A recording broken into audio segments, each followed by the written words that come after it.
Welcome to the जय Hind classes. आज मैं आपके सामने लेकर आया हूँ क्लास 12 के फिजिक्स का फर्स्ट चैप्टर विद्युत आवेश तथा विद्युत क्षेत्र।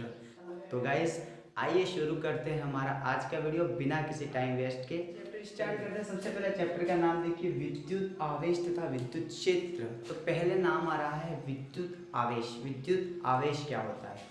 तो गाइस विद्युत आवेश के बारे में हमको प्रसिद्ध वैज्ञानिक थेल्स ने हमको बताया कि अगर अपन एक कांच की छड़ ले और उसको रेशम के कपड़े से उसको रगड़े, उसको रब करें, तो क्या होगा, वो जो कांच की छड़ है वो अपने पहले वाले सामान्य गुण खो देगा और क्या है, छोटे छोटे जो कण होंगे या कागज की हल्के टुकड़ों को अपनी ओर आकर्षित करना शुरू कर देता है। मतलब अपने जो सामान्य गुण है वो घर्षण के पश्चात पदार्थ अपने सामान्य गुण खो देता है और अपने सामान्य गुणों की बातें कुछ अलग प्रकार का व्यवहार शुरू करता है। जैसे आपका कोई कांच का पेन होता है, उसको आप अपने बालों में रब करिए, फिर कागज के टुकड़ों के ऊपर ले जाइए, तो वो क्या करता है, रब के पहले तो वो कांच का जो पेन है वो कागज के टुकड़ों को अपनी ओर अट्रैक्ट नहीं करेगा, लेकिन जैसे ही हम उसको अपने बालों के साथ रब करेंगे, उसको रगड़ेंगे, तो वो क्या है, उसके पश्चात जो कागज के हल्के टुकड़े या छोटे छोटे जो पार्टिकल कण होते हैं उसको अपनी ओर अट्रैक्ट करता है।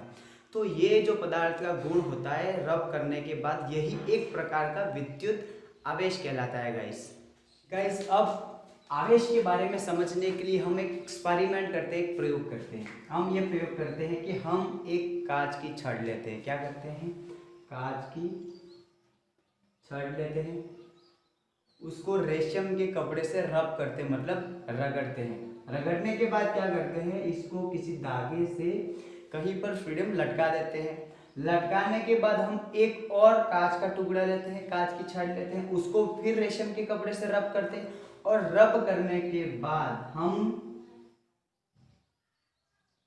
इस छड़ को, सेकेंड जो टुकड़ा है उसको हम पहले वाले जो लटकाया हुआ टुकड़ा उसके पास ले जाएंगे।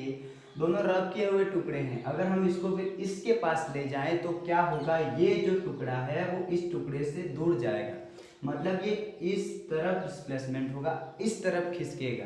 तो मतलब एक दोनों के बीच में क्या होगा, प्रतिकर्षण होगा। क्या होगा गाइस, प्रतिकर्षण। मतलब दो एक जैसे पदार्थों को हम रब करें और उनको पास में लाए आपस में, तो वो एक दूसरे को प्रतिकर्षित करते हैं।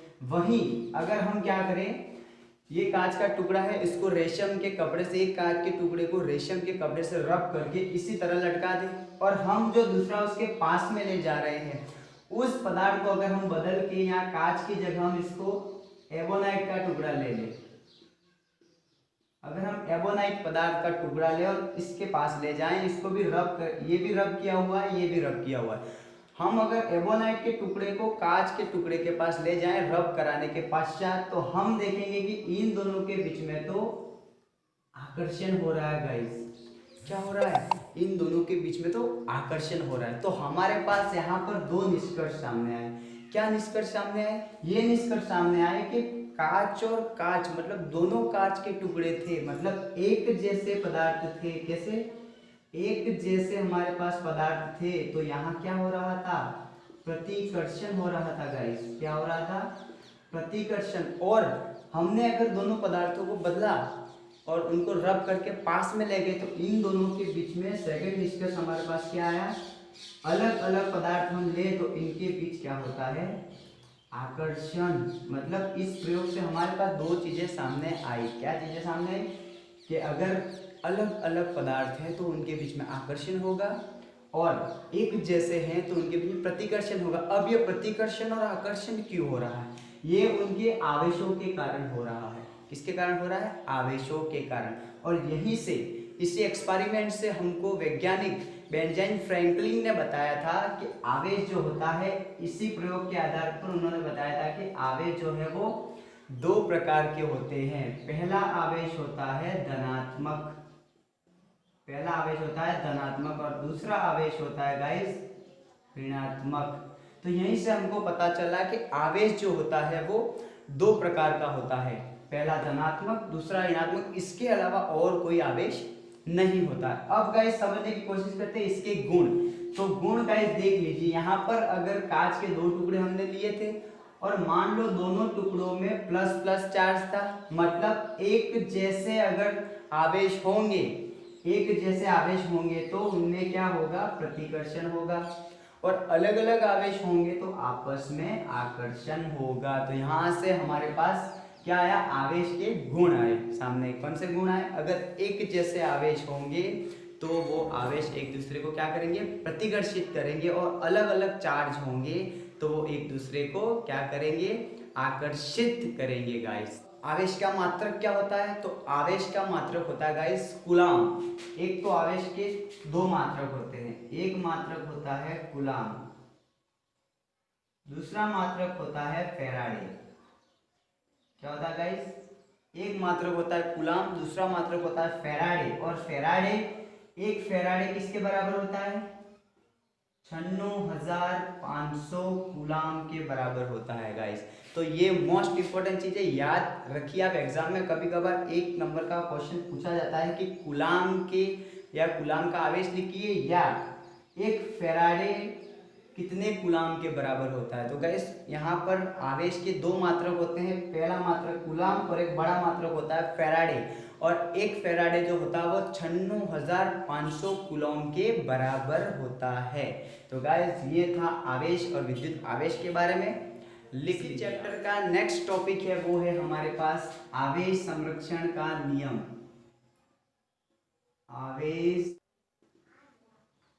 आवेश संरक्षण का नियम ये होता है, इसका कथन ये होता है कि किसी भी विलगित निकाय का जो आवेश होता है, जो चार्ज होता है, वो हमेशा नियत रहता है। क्या गाइस, क्या कहा मैंने, किसी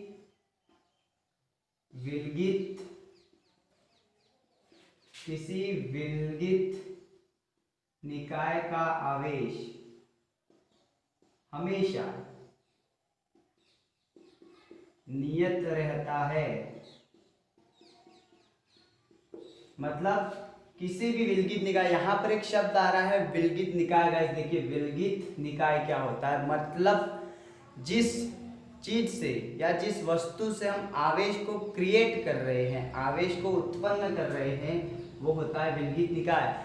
तो जहां पर जैसे कि ये पदार्थ है गाइस, दो पदार्थ ले लेते हैं हम, ये ए ये बी, इन दोनों को अगर हम आपस में रब करें, क्या करें, रब करें, तो क्या होता है, इसके जो इलेक्ट्रॉन होते हैं वो यहाँ चले जाते हैं, इसके इलेक्ट्रॉन जो है वो यहाँ चले जाते हैं। मतलब ये कि आवेश जो होता है, इसका चार्ज होता है, वो एक जगह से दूसरी जगह जा सकता है लेकिन नष्ट नहीं होता और ना ही उत्पन्न होता है। जैसे कि यहाँ पर देखिए, यहाँ से इसके इलेक्ट्रॉन यहाँ चले गए तो यहाँ इसका आवेश नष्ट हुआ, नष्ट नहीं हुआ, क्या हुआ, यहाँ का इलेक्ट्रॉन यहाँ चला गया, मतलब यहाँ से यहाँ ट्रांसफर हो गया, खत्म नहीं हुआ। और यहाँ पर जो है वो नए इलेक्ट्रॉन है, इसके इलेक्ट्रॉन इसके पास आ गए। इसका मतलब क्या, इसने अपने आप में आवेश को क्रिएट किया नहीं, इसने आवेश को क्रिएट नहीं किया, इसको यहाँ से आवेश मिला। मतलब मैं कहना यही चाहता हूँ कि आवेश को ना तो उत्पन्न किया जाता है और ना ही नष्ट किया जाता है। आवेश को एक जगह से दूसरी जगह हम ट्रांसफर या स्थानांतरित कर सकते हैं। आई बात समझ में गाइस। तो ये ही था हमारा आवेश संरक्षण का नियम। अब आता है हमारा नेक्स्ट टॉपिक जो है वो आवेश का क्वांटीकरण। आवेश का नेक्स्ट टॉपिक जो है गाइस हमारा आवेश का क्वांटीकरण। अब गाइस आवेश का क्वांटीकरण क्या होता है, आवेश का क्वांटीकरण समझने के लिए एक छोटा सा फॉर्मूला है, उससे हम समझेंगे। Q is equal to N E. Q is equal to N E. Guys यहाँ पर जो Q है वो है हमारा कुल आवेश। क्या है, कुल आवेश।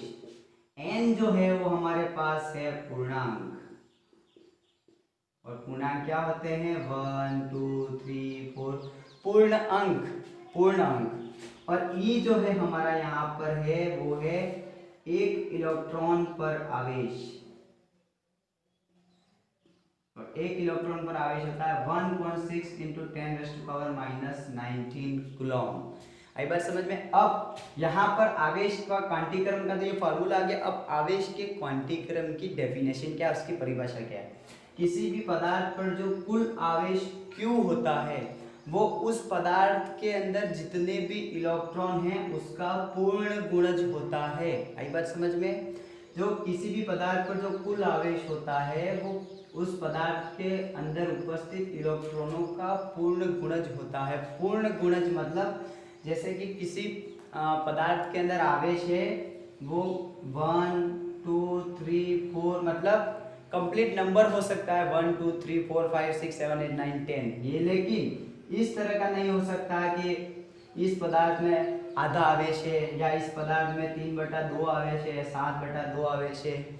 इस तरह रेशनल नंबर जैसा आवेश नहीं होता है। क्वांटीकरण का मतलब यही होता है कि किसी भी पदार्थ पर जो आवेश होता है वो उस पदार्थ के अंदर जो इलेक्ट्रॉन होता है उसका पूर्ण गुणज होता है गाइस। हो गया हमारा आवेश का क्वांटीकरण गाइस। अब हम पढ़ेंगे बहुत ही इंपॉर्टेंट रूल्स। वो रूल्स है हमारा कूलॉम्स लॉ, मतलब कूलॉम का नियम।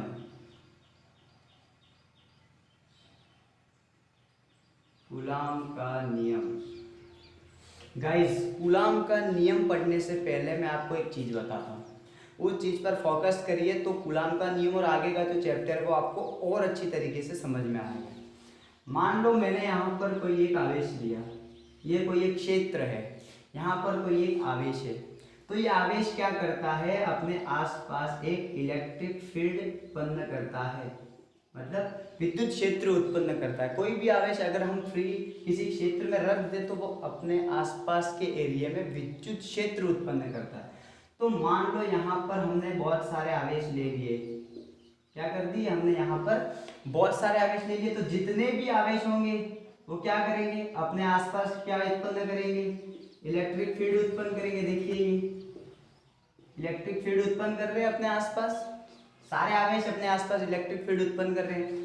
तो अगर एक क्षेत्र में बहुत सारे आवेश है और सारे आवेश अपने आप में इलेक्ट्रिक फील्ड उत्पन्न कर रहे हैं तो क्या होगा, अब इसी आवेश की बात करें दो, तो ये एक दूसरे पर फोर्स लगाएंगे, बल लगाएंगे। क्या लगाएंगे, बल लगाएंगे। जितने भी आवेश है वो एक दूसरे पर फोर्स लगाएंगे गाइस। यही बात मैं आपको समझाने की कोशिश कर रहा हूँ, आप समझ गए होंगे। अब इसी आधार पर हम पढ़ेंगे कूलॉम का नियम।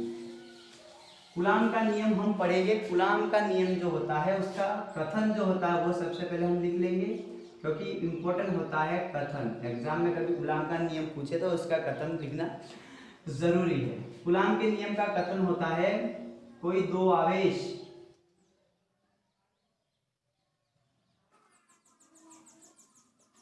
क्षेत्र में रखे गए हैं,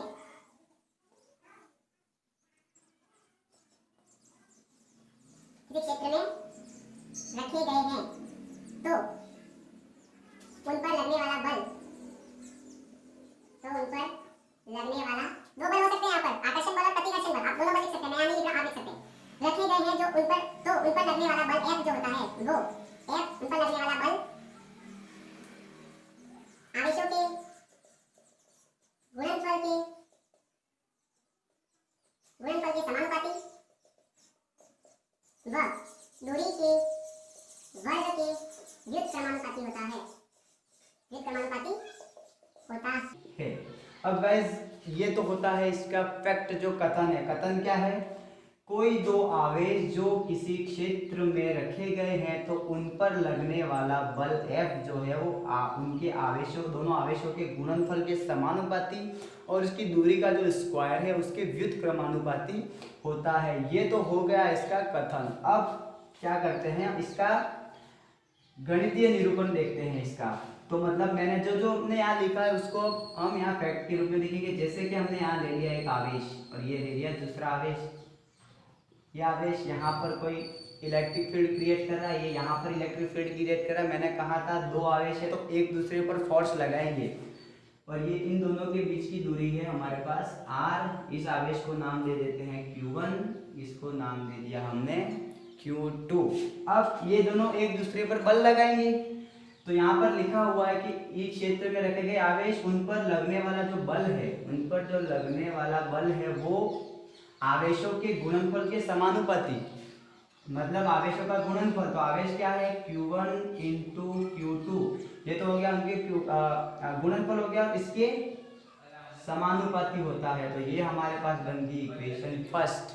इसी तरह हम दूसरी इक्वेशन बनाएंगे, ये कि वह दूरी के व्युत्क्रमानुपाती होता है, मतलब जो बल होगा वो दूरी के वर्ग के व्युत्क्रमानुपाती होगा। मतलब हमारे पास यहाँ पर बनेगी दो इक्वेशन। गाइस ये नहीं उतारा है तो उसको उतार दो, मैं उसको साफ कर रहा हूँ।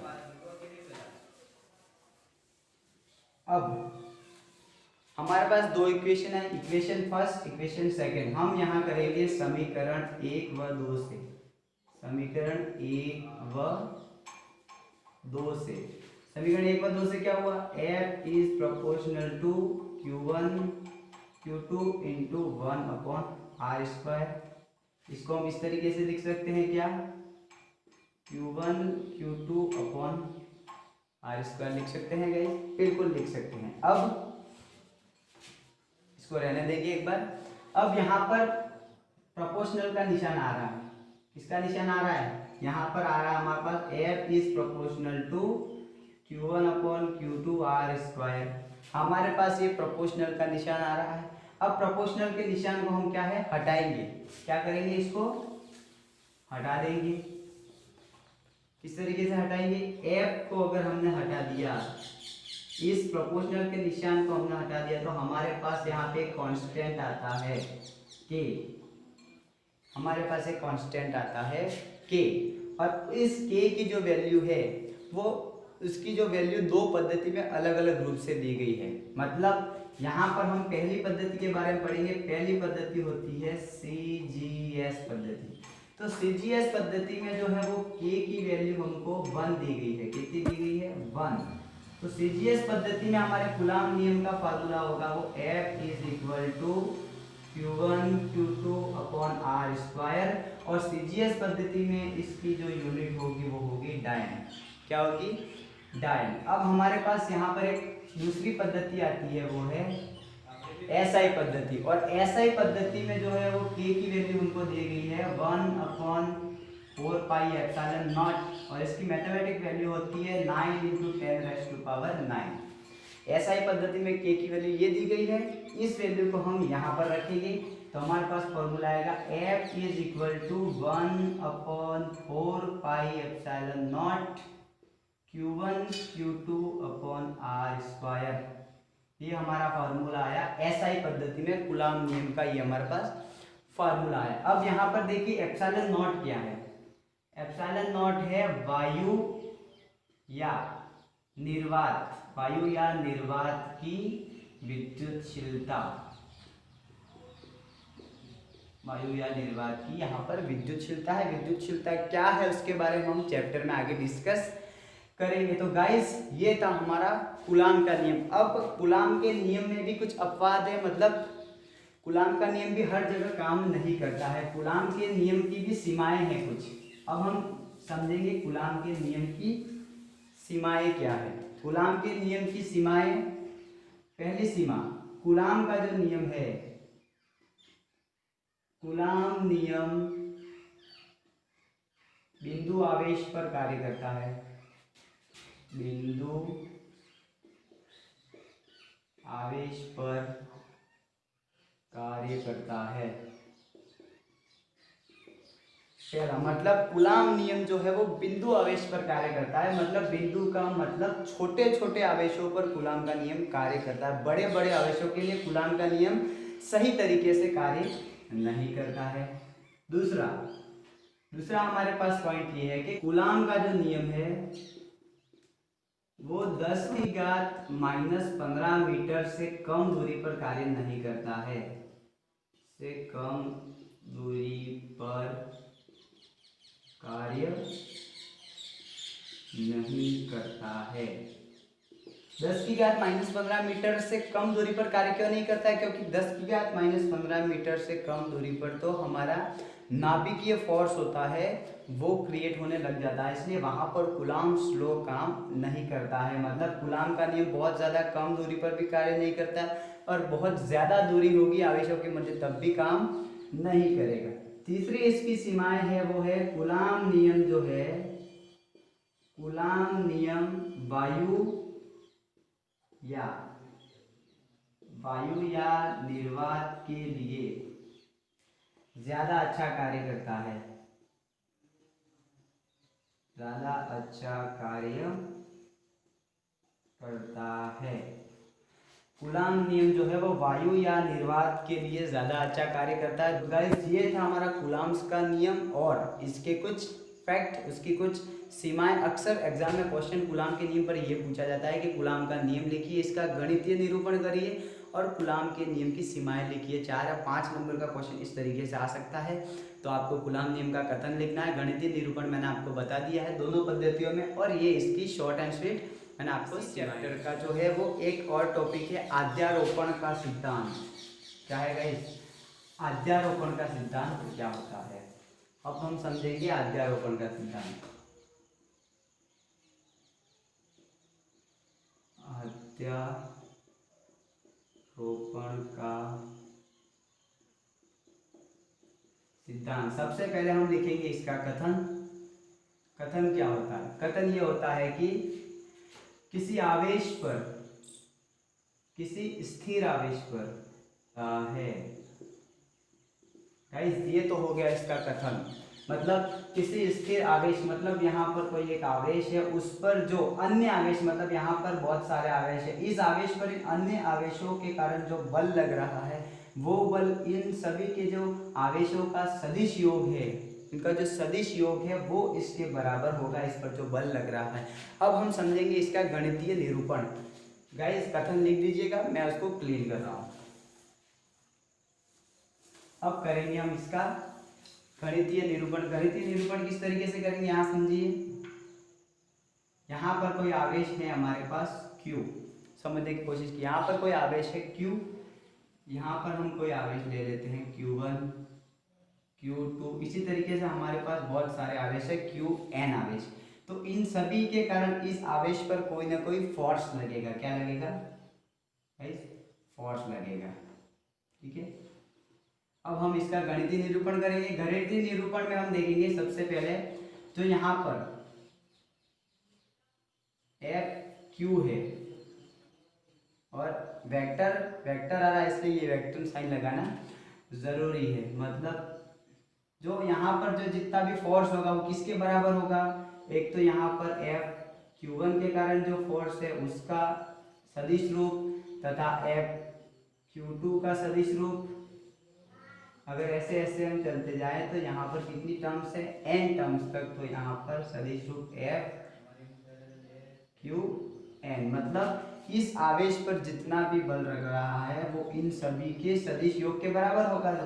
तो ये सबका सदिश योग लिख दिया। अब हम एक एक करके इसको समझेंगे। यहाँ पर आप देखिए FQ1 क्या है, मतलब FQ1 मतलब ये जो है ये फोर्स क्या है, मतलब इस पर कितना बल लगाएगा, ये इस पर कितना बल लगाएगा, ये इतना लगेगा। कूलाम नियम में हमने पढ़ा था 1/4πε0।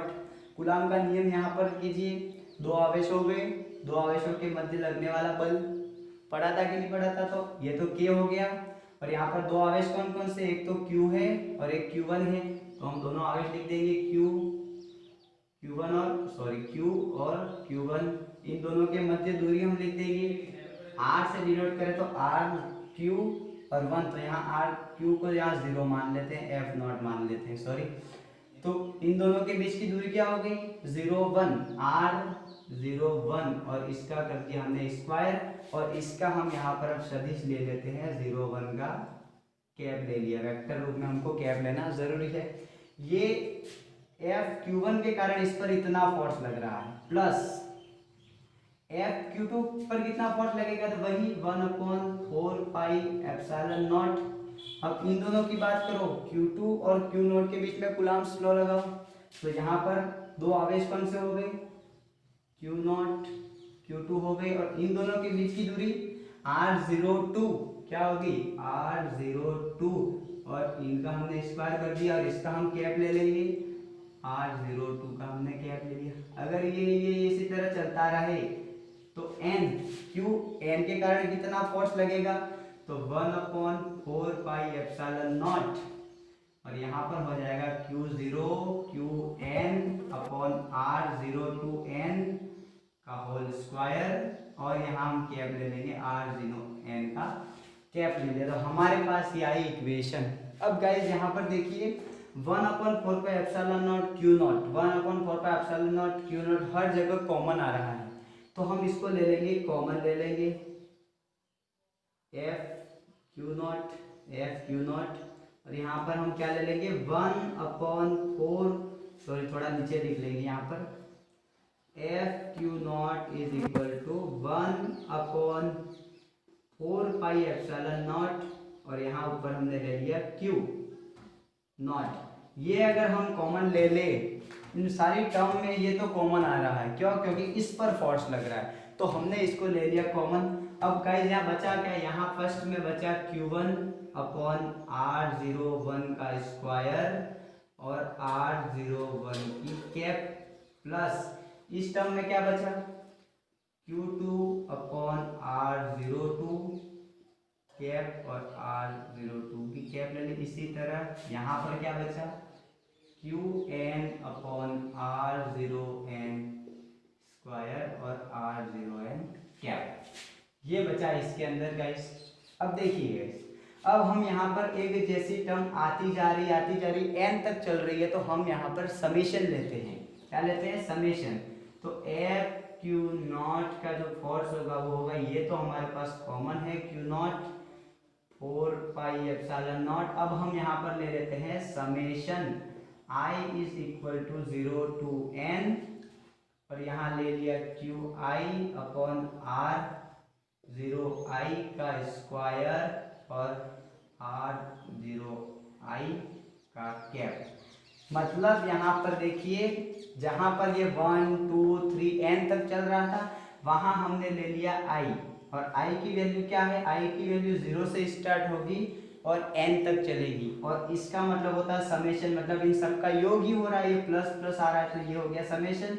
और यहाँ पर देखिए क्यू आई, तो यहाँ 2 है, तो i की वैल्यू 0 से n के बीच में 2 भी आता है, तो i की वैल्यू 1 2 3 4 जैसे जैसे रखेंगे हमारे पास ये फॉर्मूला वापिस आता जाएगा। और ये हमारे पास यहाँ आ गया अध्यारोपण का सिद्धांत। मतलब एक आवेश पर अन्य आवेशों के कारण लगने वाला फोर्स जो होता है वो इसके बराबर होता है। तो गाइस ये है इसका गणितीय निरूपण, अध्यारोपण का सिद्धांत।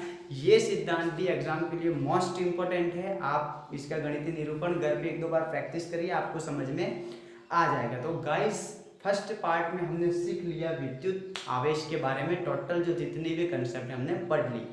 अब हम नेक्स्ट पार्ट में पढ़ेंगे विद्युत क्षेत्र के बारे में, वो पढ़ेंगे हम दूसरे पार्ट में। तो गाइस तब तक के लिए बाय।